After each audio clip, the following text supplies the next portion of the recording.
Hello and a very warm welcome to Middle East Matters. I'm Sanam Shantier. Coming up on our programme this week, an Israeli firm, a worldwide leader in cyber surveillance, spies on 50,000 people, many of them journalists, activists and politicians hailing from more than 50 countries.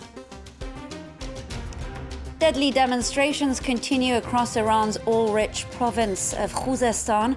Protesters are demanding access to clean water and an end to discrimination against the region's mainly Arab population. Plus, black is beautiful. I'll be speaking to Iranian Congolese activist Priscillia Kounkou Hoveyda about the African diaspora in and out of the Islamic Republic, as well as her awareness campaign. We start with our top story this week. Over 50,000 activists, journalists and politicians across the globe have been spied on using phone malware developed by a private Israeli cyber intelligence firm. The revelation, reported by a number of media outlets and NGOs, has raised concerns over privacy and rights abuses. An invisible spy in your own pocket. Pegasus spyware can reportedly switch on a target's cell phone camera and microphone, as well as access data on the device. Now, a report from 17 international news outlets says Pegasus has been used to target more than 1,000 government officials, journalists, business people and activists. The spyware was created by Israeli company NSO Group, which asserts it is only licensed to governments for use against criminals and terrorists. However, since 2016, Pegasus has been allegedly used by Mexican drug cartels, used to spy on Indian activists and French media personalities, and to target the wife of murdered Saudi journalist Jamal Khashoggi. NSO Group has previously been sued by WhatsApp after exploiting a security flaw to install Pegasus through the messaging service. And Amnesty International took the Israeli government to court, saying Pegasus was used to hack one of its employees. By trying to attack Amnesty International staff worker, it's a message to all human rights activists all around the world: you are also a target. Security experts say the best way to protect yourself against spyware is to keep your phone's software updated. But the most sophisticated programs like Pegasus leave no trace, so you wouldn't be able to tell if you were hacked. Over to Iran, where in some areas during this time of the year, temperatures can reach up to 50 degrees Celsius. One of those provinces is Khuzestan in the southwest, which is also home to a predominantly Arab community, many of whom have been taking to the streets to demand access to clean drinking water. Now, these calls have been met with violence and gunshots from the country's security forces, leaving several dead.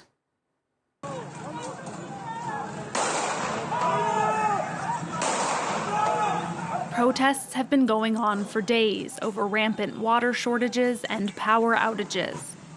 The human rights organization that provided this video says it shows riot police shooting at protesters in Suzangerd, a city in the southwest of the country, in the oil-rich region of Khuzestan. It's also home to ethnic Arabs who say they've been discriminated against by Tehran. Several people were killed in the protests, with authorities immediately blaming rioters.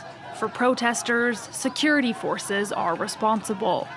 We should be focused on protecting the rights of the local community to peacefully protest and have the space without fear to make their demands heard by local and national authorities. And the pattern of abuse that has been going on for decades against protesters makes us very concerned about how the government could escalate.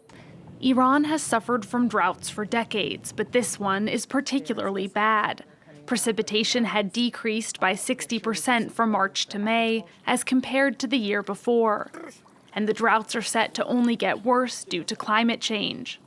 Experts blame Iran's strategy of diverting water from ethnic minority areas to central parts of the country, leaving millions of Iranians suffering from shortages for long periods in the middle of the summer.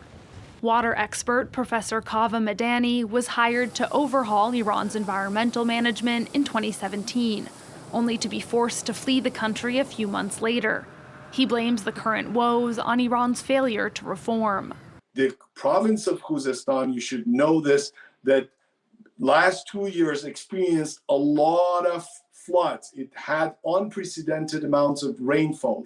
When you build a lot of reservoirs, then you expect that you have the power to regulate water and keep it and store it for the upcoming drought. But this didn't happen because Iran didn't plan well for creating a balance between water supply and water demand. Meanwhile, elsewhere in the country, there were heavy floods, which critics say could also have been prevented with proper management.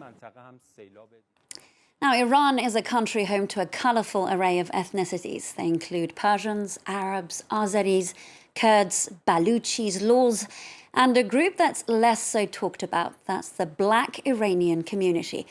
While we have no verified figures, according to some reports, there are more than tens of thousands of Black Iranians who live in a number of cities. For instance, Abadan, Bandar Abbas, Bushehr, and Esfahan. And frankly, the list goes on.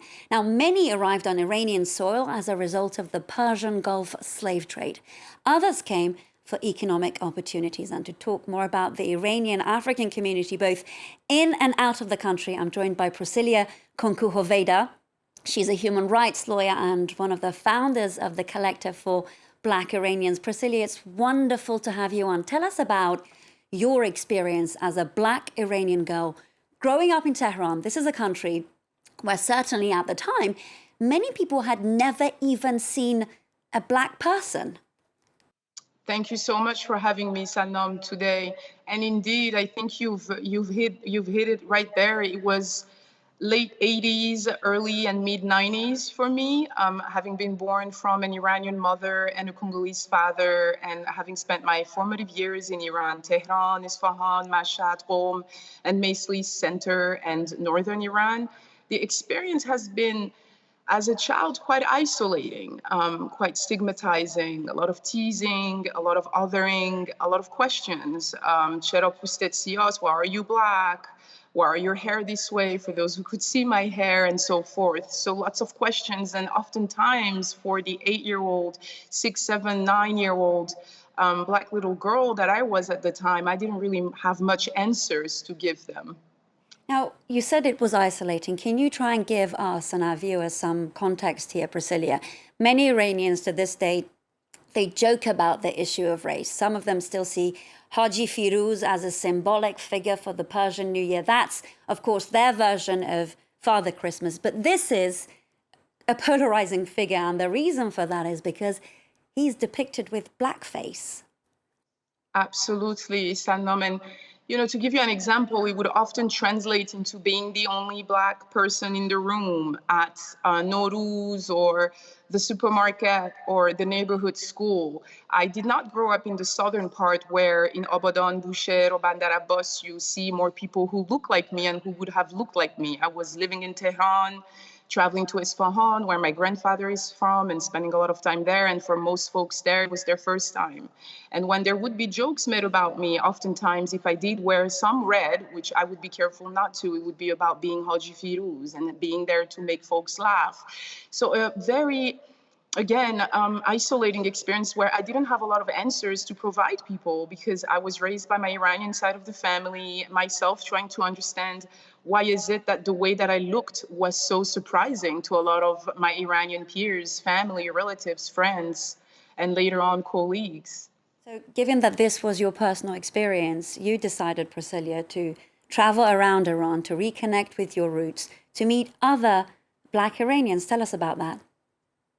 Absolutely, Sanam, and it started through my own desire to understand better what it meant to be Black and Iranian, what it meant to be a part of the Iranian identity, not just as we hear it in Iran, but also on its diasporic iteration. And so I started reading about the connections between Africa and Iran. Literature is quite scarce. I was lucky enough to come by and come across interesting scholarly articles that pointed towards research that was unearthing the Persian Gulf slave trade, but also economic opportunities between Iran and Eastern Africa, as well as, of course, as was the story of my parents, stories of migration by choice, folks falling in love and forming families that stand right at the intersection of being Black and African and Iran. And so it took me to Bandar Bushehr, to Bandar Abbas, to Qeshm, to Abadan, where I was finally able to experience an Iran that was more so at the image of who I am. Priscillia, let's now take a moment together to listen to a mosaic of voices. We asked these men and women what it feels like to live in their skin as a Black Iranian. به عنوان یک سیاه‌پوست سالها در کشور خودم احساس جدا افتادگی داشتم. ولی به لطف آگاهی بخشی‌ها دیگه چنین حسی ندارم و حالم خوبه. زندگی آسونی نبوده ولی من ازش حس قدرت میگیرم و حس جنگجویانه‌ای میگیرم. یعنی منو جنگجو میکنه و قدرتمند. بین دو فرهنگ بزرگ شدم و همیشه احساس میکردم که وسطش یه کمی گم شدم. Standing at this intersection is always a flex. اصلا حرف نداره. Nothing moves without the say-so of Black people. And when you combine that with the rich culture of Iranian heritage, that makes us the culture. Priscillia, those testimonies are so moving, especially hear them as an Iranian. You, of course, have this NGO, Collective for Black Iranians. How are you trying to raise awareness through this organization? So the Collective for Black Iranians was truly founded out of the necessity of being heard, seen, and understood, which I came to realize very quickly was not my only wish as a younger self when I was living in Tehran and Isfahan, but the wish of many other Black Iranians, not just in Iran, but also in the diaspora. The one of being seen as being a part of the conversation, the one of being seen and heard and understood as being a part of the community, and truly traveling to the south, but also to other parts of Iran that I had always been to, not necessarily aware of the presence of other Black Iranians, such as Shahin Shahr in Isfahan or other parts of Tehran, where you can find African braiding places for your hair and so forth. So it's truly just with the collective, the opportunity to finally raise awareness about what it means to stand at this intersection and share our stories of growth, our stories of belonging, our stories of what it means to be African, of African descent, to be Black, to be Iranian, or to be Iranian of African descent as well. And what an incredible job you're doing. Priscillia Kounkou Hoveyda of the Collective for Black Iranians. Thank you so much for sharing your story with us here on Middle East Matters. Thank you so much for having us. Well, that's it for this edition of the show. The last time with me, Sanam Shantier. Thank you so much for watching.